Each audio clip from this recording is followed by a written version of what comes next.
এরপরে প্রশ্ন হলো, অমুক দিনে রমজান শুরু হবে এই কথা জানিয়ে দিলেই জান্নাত? ফেসবুকে এই ধরনের পোস্ট অনেক বেশি পাওয়া যায় যে অমুক তারিখে রমজান।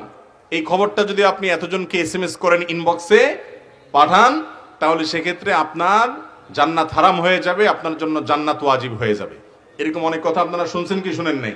যদি এভাবে আপনি বিভিন্ন মানুষের ইনবক্সে কমেন্ট বক্সে অমুক দিন রমাদান এই সংবাদ দিয়া লিঙ্ক দেন বা আপনি মেসেজ দেন, আর আপনার মেসেজ পাইতে মানুষের যদি বিরক্তির কারণ হয়, তাহলে জান্নাতের না যায় বরং জাহান্নামে যাওয়া লাগতে পারে। বুঝেন নাই কথা? ইনবক্সে পাঠাইতে বেচারা ইনবক্স ফুল করে ফেললেন, বিরক্ত করে ফেললেন। তাহলে একটা লোকরে কষ্ট দিলেন, তাকে বিরক্ত করলেন, এটা কি সওয়াব হবে না গুনাহ হবে? তাহলে জান্নাতে যাওয়ার যে দিবা স্বপ্ন দেখতেছেন, ওইটা বরং জাহান্নামে যাওয়ার কারণ হতে।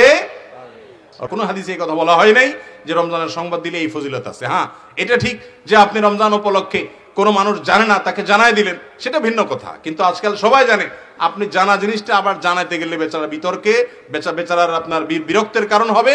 আর বিরক্তের কারণ হলে জান্নাত না, বরং এই মেসেজ যত দিবেন তত জাহান্নামের দিকে আগাইবেন। কই মাছের মতো, কই মাছ যেরকম জালে আটকানোর পরে মনে করেন আমি বের হয়ে গেছি, দেয় আরেক গুতা দিলে আরেকটু কাঁটা আটকে আরো আসলে ভিতরে যায়। অতএব মেসেজ যত দিবেন তত সওয়াব হবে না, বরং উল্টা কি হবে? গুনাহ হবে।